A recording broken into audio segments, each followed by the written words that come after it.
Assalamualaikum warahmatullahi wabarakatuh. Bismillahirrahmanirrahim. Alhamdulillahi rabbil alamin. Wassalatu wassalamu ala ashrafil mursalin Sayyidina Muhammadin wa ala alihi wa sahbihi ajma'in. Qala rabbi shrah li sadri wa yassir li amri wahlul 'uqdatam min lisani yafqahu qawli. Amma ba'd. Anandaku sekalian, alhamdulillah kembali kita bertemu dalam proses belajar mengajar virtual Ananda sekalian. Dan kali ini tema kita adalah prinsip dan macam-macam hukum dalam Al-Quran. Enak ya? Ini adalah kelanjutan dari materi kita sebelumnya. Dan ini adalah pertemuan yang kedua. Bapak harapkan Ananda menyimak dengan seksama materi ini. Tonton materi ini dari awal sampai akhir. Sehingga dengan begitu mudah-mudahan Ananda mendapatkan manfaat. Amin ya rabbal alamin. Oke Ananda, selamat mengikuti.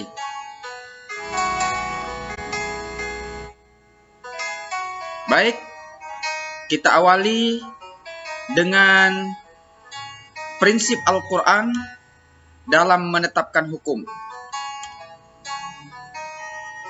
Jadi Ananda sekalian, prinsip Al-Quran dalam menetapkan hukum yang pertama adalah memudahkan atau tidak kaku. Hal ini dapat kita simak dari beberapa firman Allah yang akan kita kemukakan berikut ini. Yang pertama, Allah Subhanahu wa taala berfirman di dalam Al-Qur'anul Karim surah Al-Baqarah ayat 185. Ini potongan ayat yang ada di 185 Ananda. Allah berfirman, A'udzubillahi minasyaitonir rajim. Bismillahirrahmanirrahim. Yuridullahu bikumul yusra wa la yuridu bikumul usra. Artinya, Allah menghendaki kemudahan bagimu dan tidak menghendaki kesukaran bagimu. Jadi pada dasarnya Allah itu Ananda sekalian menginginkan kita mudah ya dengan datangnya Al-Qur'an dan tidak menghendaki kesukaran. Nah, kalaupun terjadi kesukaran-kesukaran, pada dasarnya kitalah yang telah membuat diri kita sendiri sukar. Ya, karena kita tidak mau ikut tuntunan Al-Qur'an. Nah, selanjutnya Allah Subhanahu wa taala juga berfirman di dalam Al-Quran Al-Karim surah Al-Baqarah ayat 286. Ya, Bapak bacakan ayatnya. A'udzubillahi minasyaitonir rajim. Bismillahirrahmanirrahim. La yukallifullahu nafsan illa wus'aha. Laha ma kasabat wa 'alaiha maktasabat. Artinya, Allah tidak membebani seseorang atau hambanya, melainkan sesuai dengan kesanggupannya. Ya, jadi Allah itu tidak kaku Anda sekalian. Ia mendapat pahala dari kebajikan yang diusahakannya, dan ia mendapat siksa dari kejahatan yang dikerjakannya. Jadi dari ayat ini dapat kita fahami bahwa betapa Allah Subhanahu wa taala membebani hambanya itu tidak di luar kesanggupannya, tapi disesuaikan dengan kesanggupannya Anda sekalian. Kemudian seorang hamba di hadapan Allah itu mendapatkan pahala sesuai dengan apa yang ia kerjakan. Ya, banyak dia berbuat amal, banyak pula dia dapat pahala ya. Tapi sedikit dia melakukan amal kebajikan, sedikit pula pahalanya. Sebaliknya, kalau dia berbuat kemaksiatan, maka dosalah yang akan dia dapatkan dari Allah Subhanahu wa taala. Jadi sebetulnya baik buruk itu tergantung pada perbuatan kita. Ya. Jadi kalau baik perbuatan kita, Allah balas baik. Kalau buruk perbuatan kita, maka Allah akan membalasnya dengan buruk pula. Begitu nak ya. Nah, berdasarkan kedua ayat yang telah kita bacakan tadi, ya, maka umat Islam mendapatkan keringanan-keringanan. Adapun contoh keringanan-keringanan itu antara lain, 1. Berpuasa pada bulan Ramadan memang wajib bagi mukallaf. Mukallaf itu nak orang Islam yang sudah baligh dan berakal. Ya. Itu yang dimaksud dengan mukallaf. Tetapi bisa dibayar pada hari yang lain jika mukallaf sedang dalam perjalanan atau sakit. Ya nak ya. Jadi puasa itu memang wajib, tetapi tidak mengapa ditinggalkan, ya. Kalau kita sedang dalam keadaan sakit atau musafir, namun wajib diqadha atau diganti pada hari yang lain. Tapi ananda, andai kata kita tidak mampu sama sekali, maka puasa tidak menjadi beban bagi kita. Ya, tapi ada kewajiban lain. Kalau kita mampu, cukup dengan kita membayar fidyah. Ya, nah ya. Contoh orang tua mungkin yang sudah sangat lanjut usianya, dan kalau dia berpuasa dikhawatirkan sakitnya bertambah parah, maka orang tua seperti ini dia cukup membayar fidyah. Jadi Islam itu ananda sekalian tidak memaksa ya, tetapi menyesuaikan dengan kemampuan hamba Allah maksudnya nak ya, di dalam melaksanakan kewajiban itu. Kemudian contoh keringanan yang lain, diperbolehkan tayamum, enak ya, sebagai pengganti wudhu jika tidak menemukan air. Kita mau sholat, kita mau berwudhu, air tidak ada, air tidak ada ananda sekalian, maka ada keringanan, boleh kita melakukan tayamum sebagai pengganti wudhu, enak ya. Kemudian contoh yang ketiga, diperbolehkan menjamak. Menjamak itu menggabungkan dua sholat fardu, ya nak ya, maghrib dengan isya itu pasangannya ya. Kemudian zuhur dengan asar. Nah, itu boleh digabungkan, dikerjakan dalam satu waktu, ya.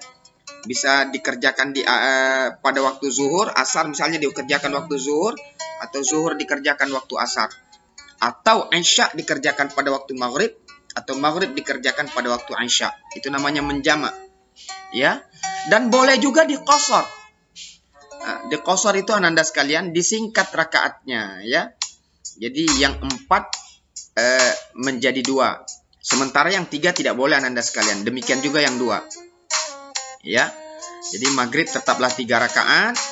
Nah, sementara yang boleh disingkat itu adalah yang rakaatnya 4, nah disingkat menjadi 2. Jadi boleh. Ketika kapan itu? Ketika kita sedang dalam keadaan musafir. Musafir itu ananda orang yang sedang melakukan perjalanan jauh, ya. Sehingga tidak memungkinkan bagi dia untuk melaksanakan sholat itu, ya. Ada kemungkinan sholat itu tertinggal, ya. Misalnya dia berangkat dari Jambi ke Jakarta. Berangkatnya waktu zuhur, diperkirakan sampai Jakarta misalnya mobil tidak berhenti, ya. Maghrib, otomatis kan asarnya bakal lewat kalau tidak dijamak. Jadi bisa asar langsung dikerjakan pada waktu zuhur. Kira-kira begitu nak ya. Kemudian contoh keringanan yang keempat, dalam keadaan nyawa terancam. Misalnya ya, kita sedang berada di tengah hutan, tersesat ya di tengah hutan, lalu kelaparan. Diperkirakan kalau kita tidak makan, ada kemungkinan nyawa kita melayang. Maka dalam kondisi seperti ini, jangankan yang halal, yang haram pun menjadi halal. Misal ada babi di situ, babi kan haram dimakan ananda. Untuk sekedar menyambung hidup ya, maka ketika itu babi menjadi halal dimakan. Ya. Tapi ketika selesai dimakan ada makanan lain, ketemu kita misalnya dengan pisang, makanan-makanan yang halal, maka babi tak boleh lagi dimakan.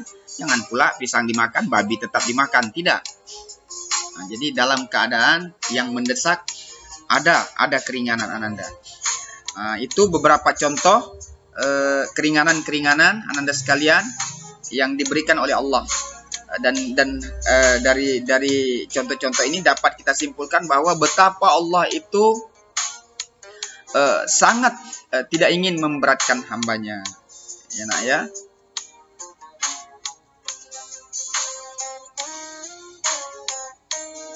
Kemudian contoh yang kelima, boleh sholat duduk. Ya nak ya, kalau tak mampu berdiri. Nah, ini contoh keringanan Anda sekalian.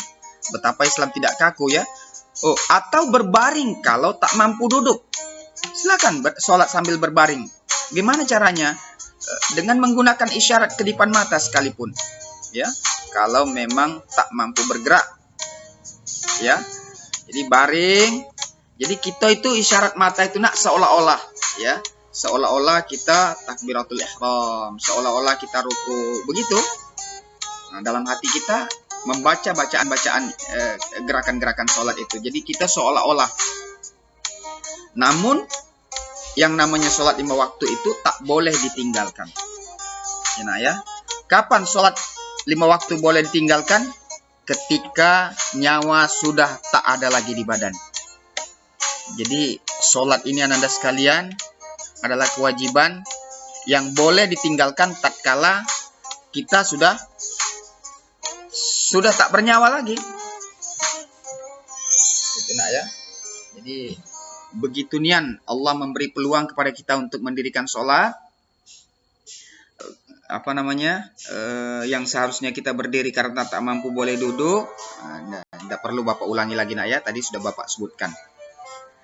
Oke, kita lanjutkan Ananda.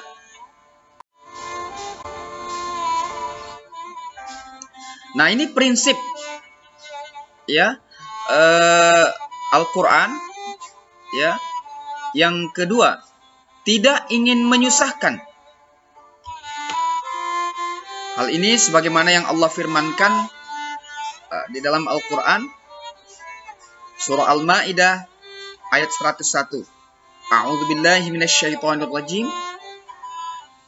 Ya ayyuhalladzina amanu la tas'alu an asya' in tubdalakum tasukkum wa in tas'alu anha hina yunazzalul qur'anu tubdalakum afallahu anha wallahu ghafurun halim.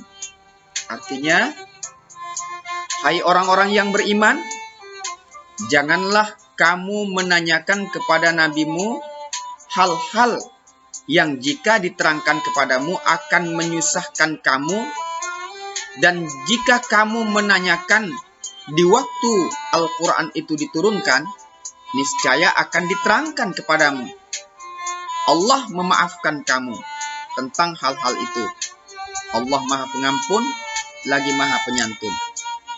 Nah, Ananda sekalian, adapun maksud dari ayat ini ya, ini diulas dari tafsir Al-Wajiz ya, oleh Syekh Profesor Dr. Wahbah Az-Zuhaili, pakar fikih dan tafsir dari Suriah. Beliau mengatakan, Allah melarang hamba-hambanya yang beriman bertanya tentang perkara-perkara yang jika dijelaskan justru membawa keburukan dan kesedihan bagi mereka.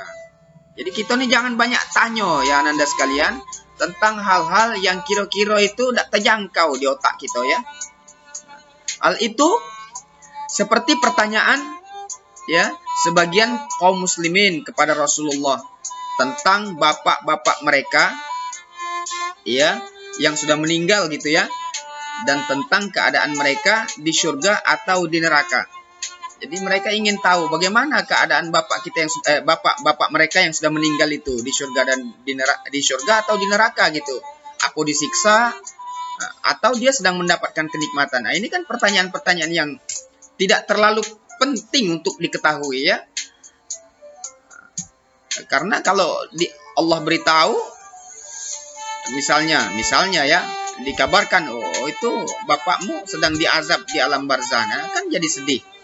Ya, kira-kira begitu nak ya. Hal seperti ini seandainya dijelaskan kepada penanya, tidak akan mendatangkan kebaikan. Malah sebaliknya dia akan bertambah sedih. Juga pertanyaan seperti tentang perkara-perkara yang tidak terjadi, ya, dan pertanyaan yang berakibat diturunkannya hukum-hukum yang berat dan syariat yang menyusahkan umat. Jadi kita ini ananda sekalian terhadap Al-Quran cukup seperti yang Allah firmankan, sami'na wa ata'na, ya, kita dengar, kita taati, ya, tidak usah kita terlalu banyak keinginan itu, keinginan ini. Apa yang sudah ada dalam Al-Quran itu, laksanakan saja. Kalau dia berupa perintah, laksanakan. Kalau dia berupa larangan, tinggalkan. Nah, itu maksudnya nak ya. Oke, anandaku. Selanjutnya, prinsip Al-Quran yang C, yakni bertahap dalam menetapkan hukum. Nah ya, sebagai contoh, Allah menetapkan hukum haramnya khamar secara bertahap. Nah ya, sebagaimana yang Allah firmankan di dalam surah Al-Baqarah ayat 219. A'udzubillahi minasyaitonirrajim. Yas'alunaka 'anil khamri wal maisir. Qul fihima ithmun kabir wa manafi'u linnas wa ithmuhuma akbar min naf'ihima. Artinya, mereka bertanya kepadamu tentang khamar dan judi. Katakanlah, pada keduanya terdapat dosa yang besar dan beberapa manfaat bagi manusia. Tetapi dosa keduanya lebih besar dari manfaatnya. Nah, ananda sekalian, di dalam ayat ini Allah belum secara tegas melarang, ya, atau mengharamkan khamar dan judi.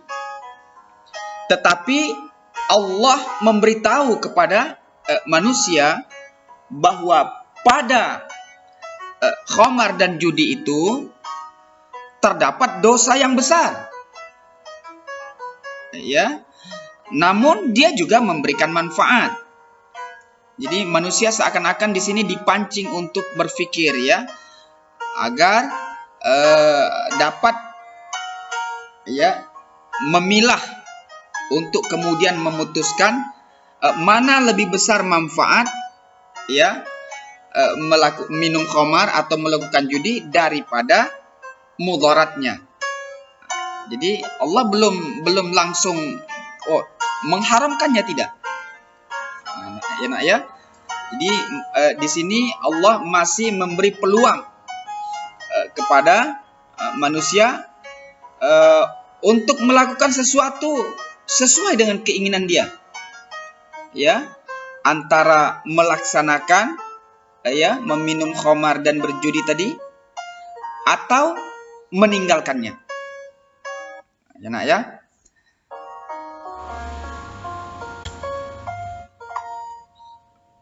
Selanjutnya di ayat yang kedua, itu turun lagi firman Allah surah An-Nisa ayat 43. Bapak bacakan ayatnya. A'udzubillahi minasyaitonirrajim. Bismillahirrahmanirrahim. Ya ayyuhalladzina amanu la taqrabus salata wa antum sukara hatta ta'lamu ma taqulun. Artinya, hai orang-orang yang beriman, janganlah kamu salat sedang kamu dalam keadaan mabuk, sehingga kamu mengerti apa yang kamu ucapkan. Nah, Anda sekalian, di ayat yang kedua ini dapat kita fahami bahwa Allah sudah mulai, ya melarang ya minuman keras ini ya atau meminum minuman keras ini, tapi pada waktu-waktu tertentu saja, misalnya waktu mau sholat. Nah, itu tidak boleh kita sholat dalam keadaan mabuk. Artinya di luar itu masih boleh mabuk. Ya, kapan boleh sholat? Ya, setelah mabuknya selesai. Maksudnya setelah akalnya normal. Nah, dia sudah paham dengan apa yang diucapkan. Artinya apa? Belum tegas Allah mengharamkan minuman keras dalam ayat ini, ya. Nah, itu tahapannya Ananda. Ya.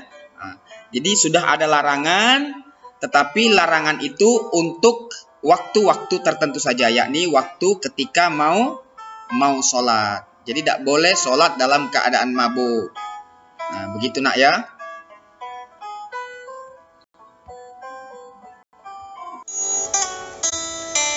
Nah, kemudian turun ayat yang ketiga. Jadi ada 3 tahap ini Ananda sekalian. Nah, Allah kembali berfirman di dalam surah Al-Maidah ayat 90.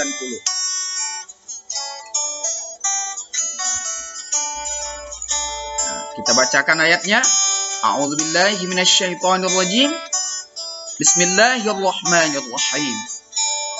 Ya ayyuhalladzina amanu innamal khamru wal maisiru wal ansabu wal azlam rijsum min amali syaitan fajtanibuh la'allakum tuflihun.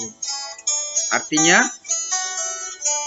hai orang-orang yang beriman, sesungguhnya meminum khamar, berjudi, berkorban untuk berhala, mengundi nasib dengan anak panah adalah termasuk perbuatan syaitan. Maka jauhilah perbuatan-perbuatan itu agar kamu mendapat keberuntungan. Nah, Ananda sekalian, di dalam ayat ini barulah Allah menegaskan setelah tadi bertahap ya, 2 kali masih boleh ya minuman keras. Kemudian di ayat yang ketiga ini baru Allah mengharamkannya. Kenapa? Karena meminum minuman keras itu, kata Allah dalam ayat ini, adalah termasuk perbuatan syaitan. Nah, bagi kita yang melakukan perbuatan syaitan, syaitan kan calon penghuni neraka. Nah, kalau kita ikut syaitan berarti bakal ke neraka bersama syaitan. Nah, kita tentu tidak ingin itu. Dan ini membuktikan bahwa Al-Quran dalam menetapkan hukum ya itu bertahap Ananda sekalian. Baik, Anandaku sekalian, selanjutnya kita masuk ke pembahasan macam-macam hukum dalam Al-Quran. Anandaku sekalian, secara umum hukum yang ada dalam Al-Quran dapat dibagi menjadi 3. Ya, paling tidak hukum-hukum yang ada dalam Al-Quran itu ada 3 Ananda. Adapun yang pertama adalah menyangkut ahkam i'tiqadiyah ya, atau hukum-hukum tentang akidah. Ya, akidah ini Ananda berkaitan erat dengan masalah-masalah yang wajib kita imani atau dipercayai. Ya, oleh setiap mukallaf. Mukallaf itu orang Islam yang sudah baligh dan berakal. Nah, ya. Adapun hal-hal yang wajib kita imani itu adalah rukun iman itu yang terdiri dari iman kepada Allah. Jadi Al-Quran mengajarkan bahwa kita wajib percaya bahwa Allah itu adalah Tuhan dan tidak ada Tuhan selain Dia. Tuhan Anda sekalian ya. Jadi tidak ada Tuhan tempat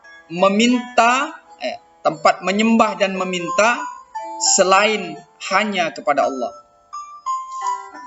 Itu hukum i'tiqadiyah yang pertama tentang mentauhidkan Allah. Yang kedua, kita wajib Ananda beriman bahwa ada malaikat ya yang diciptakan Allah yang bertugas untuk mengawasi ya kehidupan manusia ini. Di antaranya adalah yang mencatat amal baik dan amal buruk manusia.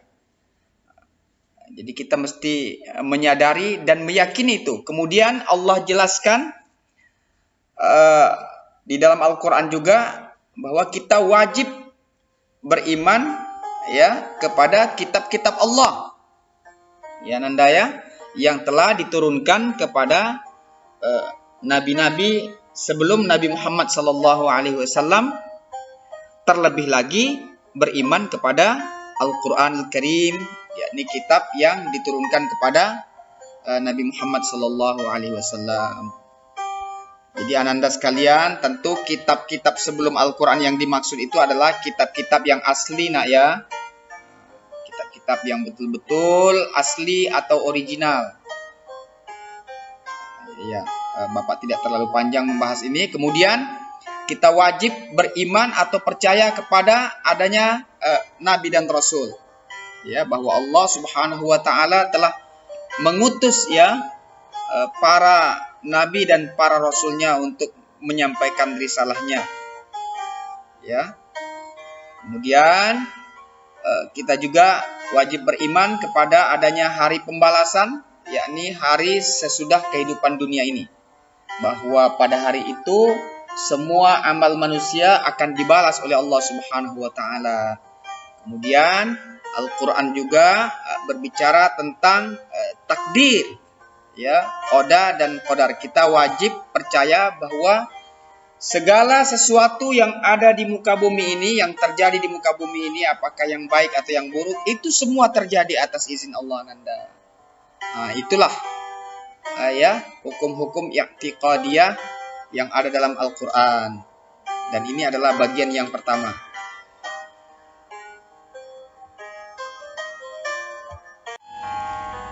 Selanjutnya, yang kedua,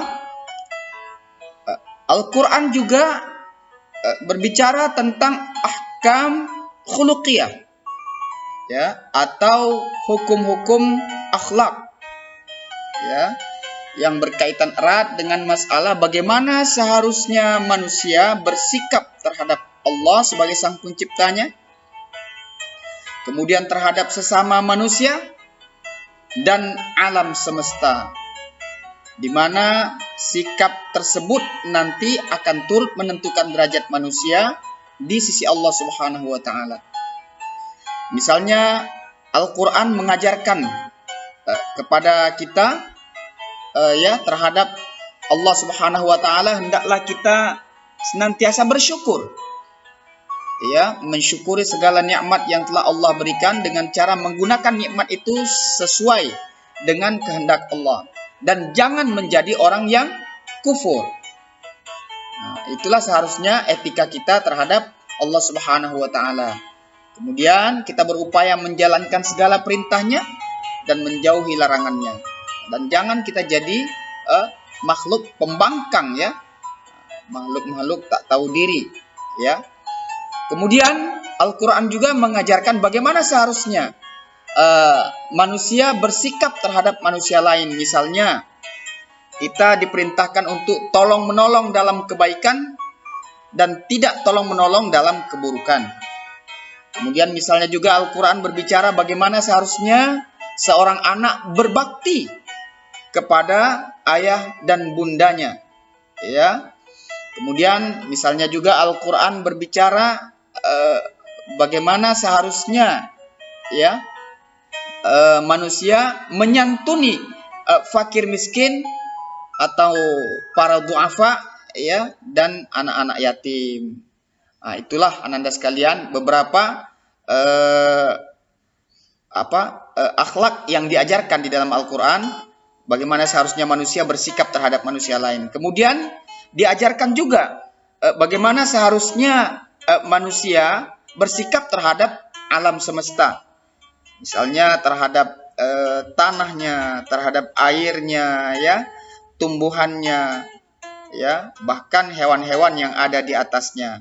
Kesemuanya itu Allah ciptakan untuk kita olah, kita manfaatkan untuk kemakmuran hidup. Tetapi Allah melarang kita untuk merusaknya. Ya, jadi silahkan manfaatkan alam semesta ini, tapi jangan dirusak. Ya. Itu kira-kira Ananda sekalian di antara isi Al-Qur'an terkait dengan ahkam khuluqiyah. Enak ya.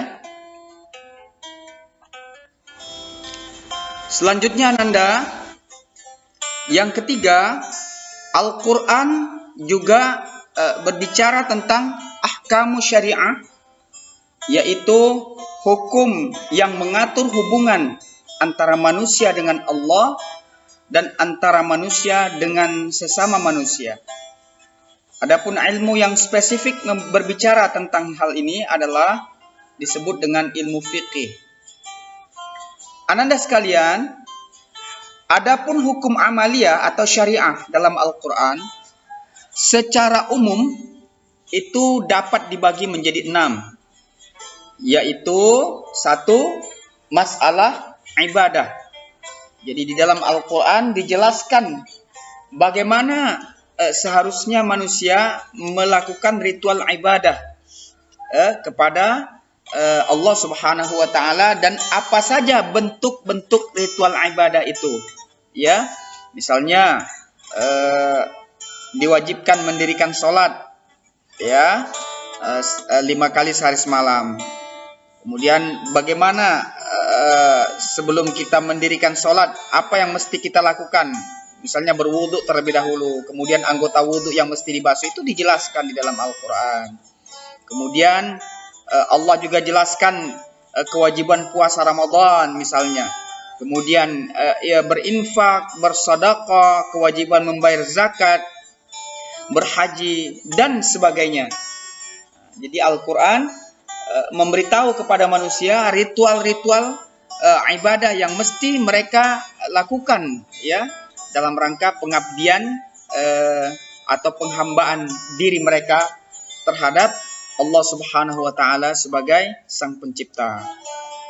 Selanjutnya Al-Qur'an juga berbicara tentang muamalah, ya. Misalnya berbicara tentang jual beli, ya, tentang takar menakar, tentang haramnya riba, ya, dan sebagainya. Kemudian Al-Quran juga berbicara tentang masalah hukum perkawinan, ya, siapa saja misalnya wanita yang halal dinikahi, siapa saja yang haram dinikahi, ya. Kemudian bagaimana seharusnya seorang laki-laki memperlakukan, ya, istrinya, ya. Kemudian bagaimana tatkala laki-laki misalnya menceraikan istrinya, apa yang menjadi kewajiban-kewajibannya, itu dijelaskan aturan-aturannya dalam Al-Quran. Kemudian Al-Quran juga berbicara soal waris, ya. Tatkala ada orang meninggal maka berlaku hukum waris, ya. Siapa saja yang menjadi ahli waris misalnya, berapa bagian-bagian mereka, itu Allah ceritakan dalam Al-Quran. Kemudian Al-Quran juga berbicara tentang jinayah, ya, atau hukum pidana. Misalnya apa hukuman untuk seorang pencuri, ya. Misalnya hukum potong tangan bagi yang telah memenuhi syarat, ya. Kemudian ada hukum bunuh untuk orang yang telah membunuh, ya, manusia lain dengan alasan yang tidak dibenarkan oleh agama, ya. Itu diceritakan dalam Al-Quran. Kemudian Al-Quran juga berbicara tentang masalah siasah atau politik atau pemerintahan Ananda sekalian. Misalnya bagaimana seharusnya seorang pemimpin itu, pemimpin yang baik itu, ya, mereka harus bersikap adil, harus bersikap amanah, dan lain sebagainya. Jadi Ananda sekalian, kesimpulannya, Al-Quran, Ananda sekalian, adalah kitab suci yang sempurna, ya, yang merupakan penuntun, ya, menuju keselamatan hidup dunia akhirat. Ananda sekalian, itu yang bisa Bapak sampaikan pada pertemuan kali ini. Mudah-mudahan ada manfaatnya Anda sekalian. Salah satunya adalah semakin menambah ya kecintaan kita terhadap Al-Quran, dan semakin menambah ya keimanan kita ya untuk beribadah kepada Allah Subhanahu wa taala dengan lebih maksimal. Mohon maaf jika ada hal-hal yang tidak berkenan Anda sekalian, dan Bapak akhiri, Assalamualaikum warahmatullahi wabarakatuh.